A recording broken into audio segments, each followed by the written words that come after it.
Olá, meu nome é Miriam Querechu e hoje eu estou aqui para contar um pouquinho da minha história.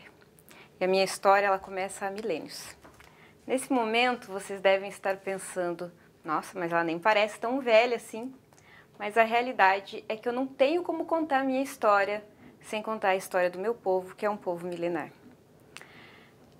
Apesar de eu ser um bebê de 1988, que nasceu junto com a Constituição Brasileira, a minha história começa com a cultura do meu povo. Fui criada numa nação chamada Guarani Imbiá. Um povo relativamente populoso dentro dessa diversidade imensa de povos indígenas no Brasil e no mundo. E estima-se que atualmente sejamos pouco mais de 27 mil indivíduos, apesar de que já fomos bem mais.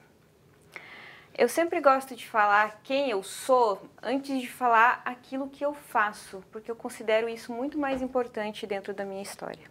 Apesar do que o que eu faço profissionalmente também é muito legal. Eu sou médica e a minha especialidade é cirurgia cardíaca. Eu sei, você deve estar pensando, como que ela chegou até lá? Eu mesma me pergunto isso todos os dias da minha vida. Especialmente quando eu tenho literalmente um coração nas mãos e eu olho para ele e digo, você é a coisa mais linda que eu já vi na minha vida. Eu posso contar diversas histórias de como eu cheguei até aqui. Posso citar a história de quando eu tinha 4 anos de idade, que eu quebrei o meu braço. Meu pai disse que me levaria até o médico, ao passo que eu perguntei, quem é esse tal de médico? E ele me respondeu que médico é aquele profissional que conserta a gente. Eu, como sempre fui uma criança muito curiosa, que adorava desmontar e consertar as coisas novamente, achei essa proposta da tal do médico de consertar pessoas muito legal. E aí eu decidi o que eu queria fazer. É uma história muito boa de como eu me tornei médica e ela faz parte realmente da minha decisão. Mas a realidade é que eu também sou médica, porque eu sou apaixonada por gente e apaixonada pelo tempo. Você com certeza já percebeu que quando nós somos criança, o tempo passa muito mais devagar. E existem várias teorias para provar isso, ou que explicam o porquê que nós temos essa sensação temporal quando somos criança. A minha teoria favorita é que quando nós somos criança, nós estamos aprendendo muitas coisas num curto período de tempo, que faz com que a nossa perspectiva do tempo se estique. Então, talvez aprender seja a melhor das maneiras de nós prolongarmos o nosso tempo. Conforme nós vamos envelhecendo, ficando adultos, nós temos a impressão que o tempo passa cada vez mais rápido. E muitas vezes que nós não estamos mais vivendo, estamos apenas sobrevivendo. Na minha cultura, nós falamos muito sobre a temporalidade, a nossa relação com o tempo. E há duas maneiras principais que nós dividimos o tempo. Nós dividimos entre tempo novo e o tempo velho. Em algumas culturas indígenas, sequer existe uma palavra para denominar o futuro. Não porque nós sejamos povos rudimentares, mas justamente porque nós entendemos há milênios que o tempo é o espaço que nós ocupamos agora, para nos preocupar tanto assim com o futuro. Na temporalidade guarani, nós acreditamos que se deve comer quando se tem fome, se deve dormir quando a gente tem sono e se deve viver um dia de cada vez, uma estação de cada vez. Os pássaros cantam no tempo certo, o milho nasce no tempo certo e o sol dorme e acorda no tempo certo. Ou seja, há tempo para todas as coisas. E aprender, como eu disse, na minha opinião, é a melhor maneira de prolongar o tempo. Aprender sempre e aprender todos os dias.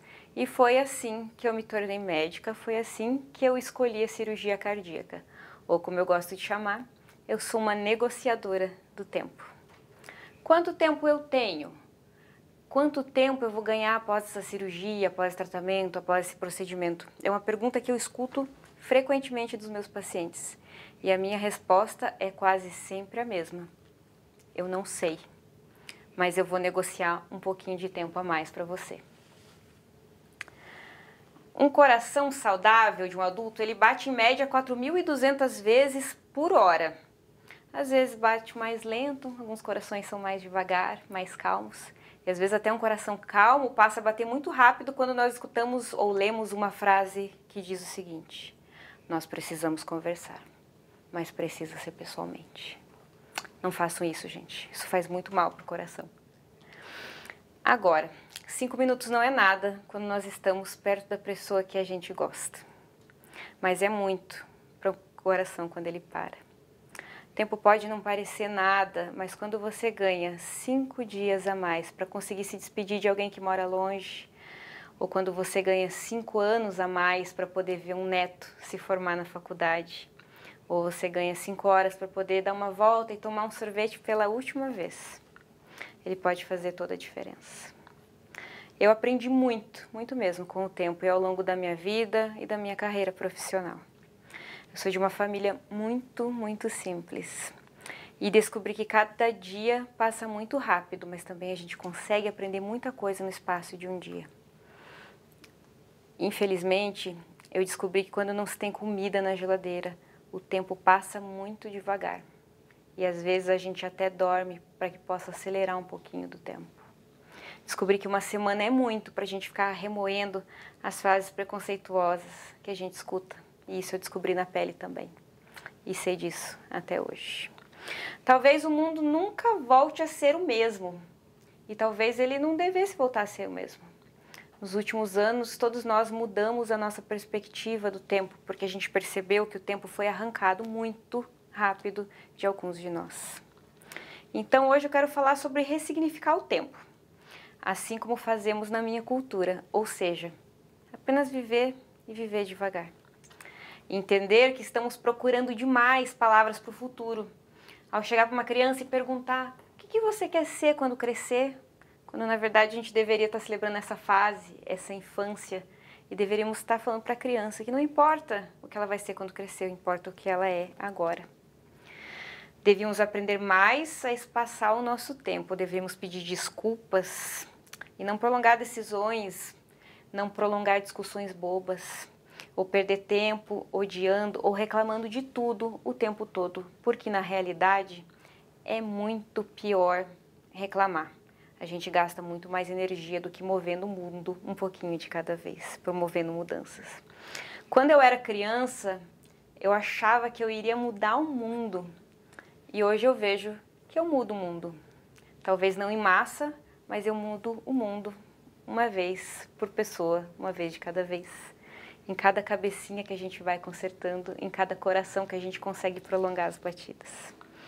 Eu descobri consertando os corações que há dores que a gente não consegue tirar de lá de dentro do peito, mas que o tempo também é remédio e ele ajuda a curar muita coisa. Estar hoje aqui, poder dizer para uma criança: não cresça tão rápido, mas quando crescer, seja apenas quem você quiser. E você pode ser absolutamente tudo que você quiser. E quanto a você, apenas viva devagar. Um dia de cada vez. E talvez um dia a vida terá parecido demasiadamente curta, se você não parar para perceber o que está acontecendo hoje. Aprendendo neste tempo novo, nessa primavera que nós estamos. Nesse tempo que nós estamos aqui, o seu coração bateu mais de 30 mil vezes. Não é maravilhoso estar vivo?